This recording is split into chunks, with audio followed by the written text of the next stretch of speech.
개편 후에 특히 김성애 소장이 많이 불안해했다는 얘기가 있습니다. 마지막이라는 생각으로 열심히 하겠습니다. 뭐 너무 걱정하지 마세요. 우리도 마땅히 부를 사람이 많지가 않아요. 예, 편하게 하셔도 됩니다. 미리 연락이 오셨던데 전화가 안 오셨던가요?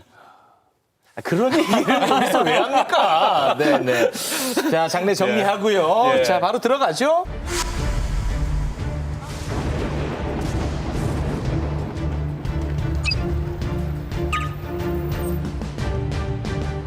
지금 뭐 하자는 겁니까? 윤석열 대통령의 가벼운 입에 애꿎은 학생과 학부모만 대혼란에 빠졌습니다. 뭘 잘 모르면 제발 가만히 있기라도 하십시오.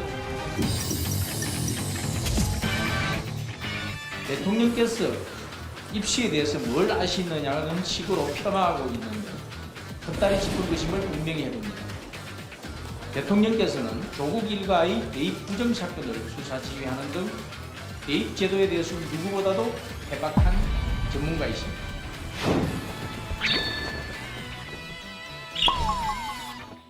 박대출 정책위 의장이 이렇게 발언합니다. 윤석열 대통령은 조국 일가의 대입 부정 사건을 수사 지휘하는 등 대입 제도에 대해 누구보다 해박한 전문가다. 이 발언의 감정가 지금 바로 매겨 주십시오. 네, 아주 그 단위가 크네요. 자, 설명 좀 부탁드립니다. 현재 우리나라 통계청 통계에 따르면 고등학생 1인당 사교육비가 46만 원, 3년을 곱하고요. 그리고 이번에 수능을 응시할 것으로 보이는 학생 50만 명 곱하고요. 거기다 12달을 곱하면 8조 2,800억 원이 나옵니다.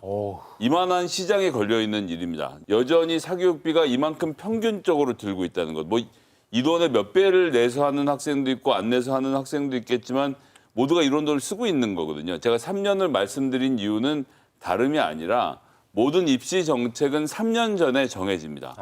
즉 고등학교를 들어갈 때 내가 대학 입시는 이런 식으로 치르겠구나.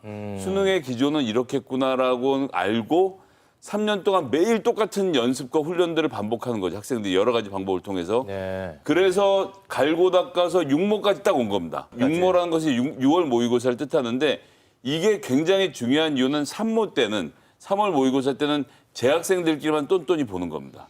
근데 6모 때 재수생들이 들어와요. 그러면 내 성적이 진짜 어디구나. 왜냐하면 등급으로 나누기 때문에 네. 아 내가 1등급, 2등급 뭐 몇 등급이구나 알 수 있는 상태인데 그 시험의 채점 결과가 나오지도 않은 지금 자 6모 킬러 안 되고 이거 안 되고 저거 안 되고 너 경질 너는 나가고 사퇴 자 9월 모의고사 준비해 이래 버린 거예요. 제가 걱정이 돼서 오늘 전화해서 제 아내한테 물어봤더니 우리 애가 저녁을 못 먹고 숟가락을 던지고 나갔답니다. 아, 실제로. 아니 정말입니까? 너무 스트레스를 받아갖고 이번에 이 문제 때문에요. 육모를 끝내고 나서 본인도 뭐 잘 안 된 게 있으니까 심기일전해서 구모를 준비하고 있을 거 아닙니까? 그런데 어떻게 되는 거냐? 그럼 아빠 그럼 어떻게 되는 거야? 다음번 수능은 육모랑 구모가 비슷한 수준에서 시험이 나와야 구모를 제대로 해서 수능을 준비할 텐데 육모하고 구모의 기준이 달라진다? 이거는 지금 고3 수험생들한테는 정말 절망적인 얘기인 거죠. 굉장히 진지하시네. 네. 고3 아빠니까요. 그러네요. 네. 우리 애는 지금 들어왔죠, 집에는 지금은. 지금은 공부하고 있겠죠. 그렇죠. 예. 네, 걱정이 돼서요. 우리 애는 지금 몇 년을 걸러서 하는 일인데요. 네, 알겠습니다. 고3 아버지의 심정은 잘 들었습니다. 네. 8조 정도를 적었는데 아마 3개 연도를 얘기한 것 같고요. 3학년까지. 제가 적은 26조는 초등학교부터 중학교, 고등학교까지의 작년도 사교육비에 대한 총액입니다. 접근 방식은 비슷하네요. 네. 근데 왜냐하면 지금 이 민주당에서 주장하고 있는 정치적인 메시지들이 막 혼선되면서 괜한 수능을 앞두고 있는 혼란들이 더 가중되는 건 아닌가 이런 걱정이 들거든요. 네. 이른바 우리가 교과 과정에서 배우지 않는 킬러 문항이 나오게 되면 이거 공정하지 않은 것 아니야? 라고 얘기했기 때문에 이런 발표가 나오고 나서 교육단체, 교원단체 총연합회, 교총회에서 적극 환영한다고 주장을 합니다. 네. 당연한 거죠라고 얘기를 하고 있는 것이거든요. 지금 있는 사교육 문제가 촉발됐던 원인들이 굉장히 다양한 이슈들이 있을 건데 시기적으로 조금 앞당겨서 했으면 어땠을까라고는 아쉬움이 일부 남긴 합니다만은 네. 그럼에도 불구하고 지금 있게 되는 교과 과정을 벗어난 데서 나오는 문제를 줄이 없애서 수능을 낸다 그래서 그 수능이 이른바 난이도 조절에 실패하는 물수능으로 갈 것이다 라고 주장하는 것은 너무 나간 주장으로 볼 수 있고 네. 물수능, 불수능의 문제가 아니라 우리가 교과 과정에서 배우지 않는 아니 대학에서나 배울 법한 문제들을 수능에 곳곳에 넣게 되는 일만큼은 없어야 된다는 원칙적인 얘기를 하고 네. 있다는 말씀입니다. 일각에서는 이제 교육 정책은 긴 호흡으로 예민하고 신중하게 다뤄야 되는데 조금 긍정적으로 접근하는 측면이 있지 않느냐는 비판은 어떻게 생각하십니까? 교육 정책은 100년지 대계고요. 네. 말씀 주신 것처럼 조국 전 장관의 비리 문제가 나왔다 그래서 갑자기 수시 정시 비중을 바꾼다거나 하게 되면 대혼란이 나타날 수 있죠. 하지만 여기에 대한 킬러 문항을 빼자라고 하는 일들은 이미 지난 대통령 선거에서 이재명 후보도 공약했던 바가 있었고 네. 수많은 사람들이 이야기를 하고 있었던 문제이기 때문에 이 킬러 문항들을 내지 말자고 하는 부분들이 대입 전체에 대한 제도를 흔드는 것과는 좀 별개 좀 다른 다른 문제다. 문제라는 말씀드립니다. 민주당의 강민정 의원이 5개월 전에 킬러 문항의 출제를 금지하는 법안을 이미 낸 바가 있습니다. 그래요? 그래서 이 법안은 이미 법안소에서 논의가 됐고요. 제가 회의록을 쭉 다 리뷰를 해봤습니다. 교육부 차관과 강민정 의원 등이 앉아서 이와 관련된 대화를 나누는데 그때 교육부는 뭐라고 했냐면요. 그런 거 없다. 다 교과서 안에서 출제하고 있고 아무런 문제가 없다. 이런 법안을 만드는 건 과도하다. 그랬어요? 킬러 문항이 존재하지 않는다는 투로 차관이 얘기를 했고 그리고 실제로 지난 육모는 제 아들이 봤으니까 잘 아는데 네. 교과과정 바깥에서 나온 문제라는 게 없습니다. 뭐 사탐에서 조금 우겨볼 수 있는 성질이 있을지 몰라도 실제로 육모를 본 어떤 학생도 교과과정 밖에서 나왔다고 생각하지 않고 EBS랑 잘 연계가 돼서 문제가 나왔다고 평가하고 있거든요. 네. 근데 교육부는 정확히 이번 육모를 찍어서 교과과정 밖에서 나왔기 때문에 대입국장을 경질했다고 말을 하고 있잖아요. 이거 자체가 사실은 말이 안 되는 얘기죠. 말씀 주신 그런 평가는 사교육 업계의 평가 아닌가요?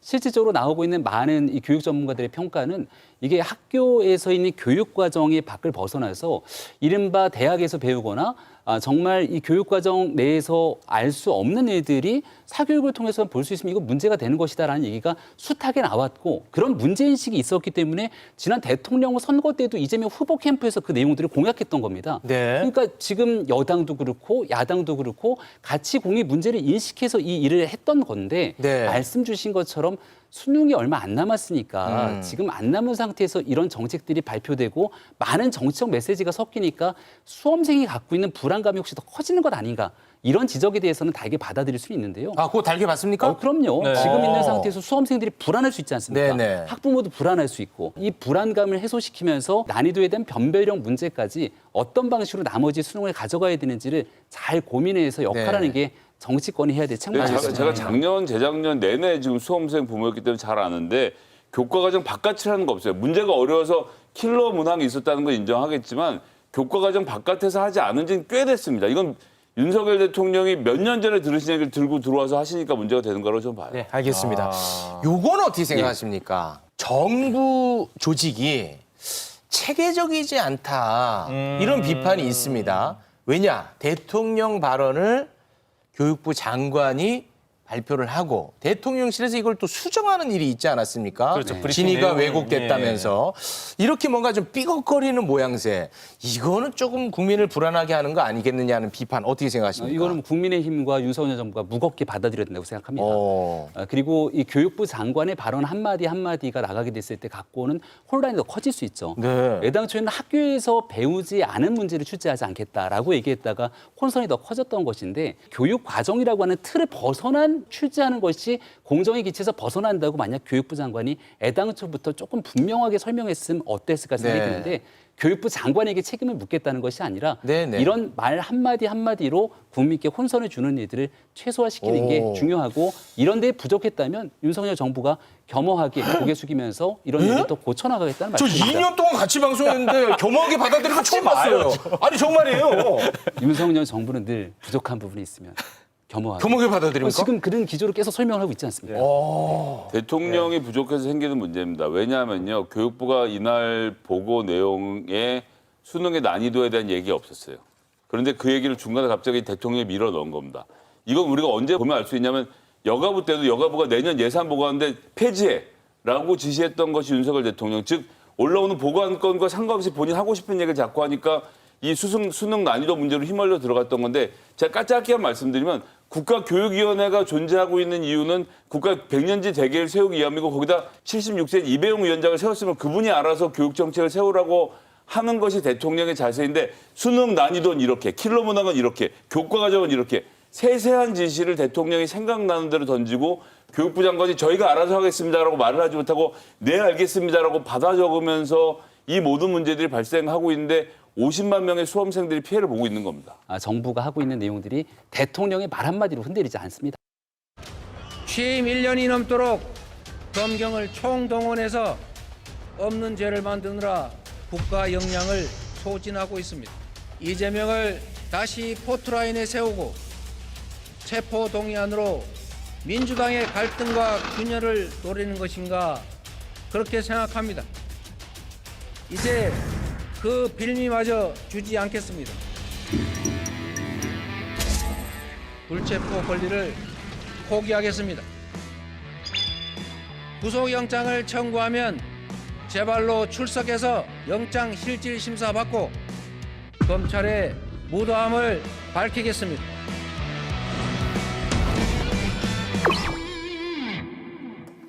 네, 방탄 국회 비판을 받아왔던 이재명 대표가 불체포 특권을 포기하겠다. 네. 이게 또 깜짝 발언이라고 하더라고요. 이 발언의 감정가 지금 바로 매겨 주십시오. 아, 이거 진짜 궁금합니다. 예. 한동훈 장관이 기존에 했던 얘기보다는 좋은 얘기다. 뭐 이렇게 얘기를 했고 어떻게 실천할지는 잘 모르겠다는 언급도 했는데요. 오, 가격 차이가 너무 큰데요, 이거? 428억은 어느 정도 유추가 가능해 보이는데 예. 설명 들어볼까요? 예, 뭐 김병민 의원이 좋아하는 가격이죠. 428억. 입에 달고 사는 가격입니다. 예. 대장동 428억 이재명, 대장동 428억 이재명. 네네. 이렇게 달고 사는 이야기인데 네. 지난번 이재명 대표에 대한 체포동의안 청구할 때 기소 내용에 넣지 못했죠. 넣어야 됩니다. 이제는 이재명 대표는 양쪽의 건곤일척의 승부를 던진 겁니다. 당내에는요, 무슨 의미를 가지냐면 이재명 대표가 불체포 특권을 선언함으로써 굉장히 큰 분란을 막았습니다. 만에 하나 체포영장이 또 청구가 됐는데 당내에서 20명 혹은 30명의 의원이 이재명 대표가 추진하는 혁신안에 반대해서 슬쩍 찬성표를 던져서 만약에 이게 통과가 된다면 당내에는 굉장한 내분에 휩싸일 겁니다. 사실은 본인의 이기적인 마음으로 찬성을 던진 의원들이 있다고 하더라도 비명 대 반명, 뭐 친명, 그런 명, 저런 명 다 나눠서 막 엄청나게 싸움을 할 텐데 그 싸움을 이재명 대표가 다 지금 덮고 한 방에 정리를 한 상황이라는 것이 내부적으로는 의미가 있고요. 네. 외부적으로는 전선이 아주 명확해졌습니다. 이재명 대표에게 428억을 대장동에서 떼어 먹었습니다라고 윤석열 대통령과 한동훈 장관이 직접 그런 혐의를 제시해야 된다만 되는 상황. 이것 외에 다른 그림이 없어지고 전선이 완전히 명확해졌기 때문에 네. 검사 중에 그 누구라도 자신이 있으면 자, 대통령님, 장관님 428억 이재명 대표가 횡령한 거 사실입니다. 제가 기소하겠습니다라고 나서야 되는데 네. 만에 하나 이재명 대표가 법원에 가서 풀려나게 되면 이것은 뭐 윤석열 대통령의 완벽한 패배로 귀결이 될 것이기 때문에 검찰 입장에서는 굉장히 괴로워졌죠. 네, 진짜 짧게 질문 하나. 만약에 회기 중에 국회에 체포동의안 넘어오면 이제 불체포 특권 내려놓겠다고 했는데 이걸 어떻게 한다는 거예요? 그러면? 못하죠. 아니 그러니까 당론으로 당의 찬성을 찬성을 해라. 던지고 지나가는 겁니다. 이거 투표 과정 자체를 생략하는 건 안 됩니다. 그러니까 당론으로 결정한다는 거예요? 찬성을 하라고? 그럼 뭐 그런 방식으로 정하겠죠. 네. 예. 저기에 답이 있는 거죠. 아 질문이 좋았습니까? 제 질문이? 아주 좋았습니다. 붙이고 잘못치고 둘이 뭐예요, 오늘? 왜 5천만 원 맞추지? 저는 5천만 원을 가져왔는데요. 네. 열심히 인터넷에 거짓말 탐지기 가격을 찾아보니까 한 5천만 원 정도 나오더라고요. 아 그런 게 있어요? 네. 거짓말 탐지기가 필요한 발언이다라고 생각이 드는데 이재명 대표는 지난 보궐선거에 나왔을 때 많은 국민들 앞에 약속했습니다. 저같이 깨끗한 정치인에게는 불체포 특권 같은 건 필요하지 않습니다. 네. 이렇게 목청 높아 외쳤는데 네. 정작 체포동의안이 국회에 딱 들어오니까 여기에 대한 불체포 특권 방탄으로 똘똘 막아세우지 않았습니까? 정말 검찰이 잘못된 수사를 하고 있으면 그때 불체포 특권 다 내려놓고 영장 실질 심사 받아서 검찰이 잘못된 수사임을 입증하지 그랬습니까? 그 당시에 거짓말했던 일들에 대해서 한 번쯤 사과해야 되는 것 아닌가요? 그리고 이번에도 이렇게 발언했는데 어떻게 할 거냐라고 하는 행동에 대한 대답이 없거든요. 네. 그때 가서 또 국회의 절차가 이래서 검찰이 무리하게 정치 탄압의 수사가 이래서 어떤 방식으로 말받기를 할지 잘 모르겠다라는 생각이 들어서 거짓말 탐지기가 진짜 이재명 대표의 속내 진심인 것인지를 확인해보고 싶은 생각이 들었습니다. 당대표 연설 쭉 보면서 재밌었던 대목이 윤석열 정부에 대한 강한 비판을 할 때 막 안에서 막 소리 지르고 와 시끄러웠잖아요. 굉장히 시끄럽더라고요. 그런데 불체포 특권 포기하겠습니다. 딱 말하는 순간 쫙 조용해졌어요. 예. 갑자기 국민의힘에서 아무 말도 못하는 상황이 됐는데 네. 김병민 의원도 이제 그런 생각이신 거 아닌가. 아, 그래요? 네. 아, 뭔가 외통수에 걸린 느낌. 아니 뭐 이제 두고 보면 알죠. 네. 오늘 이재명 대표가 윤석열 정부를 굉장히 강하게 비판을 많이 했더라고요. 네. 뭐 외교 등 뭐 오포 정권. 뭐 그다음에 압구정이라는 표현이 압수수색, 네. 구속, 정쟁에만 몰두하는 압구정 정권이다. 뭐 이렇게 굉장히 강하게 비판했는데 어떠셨습니까?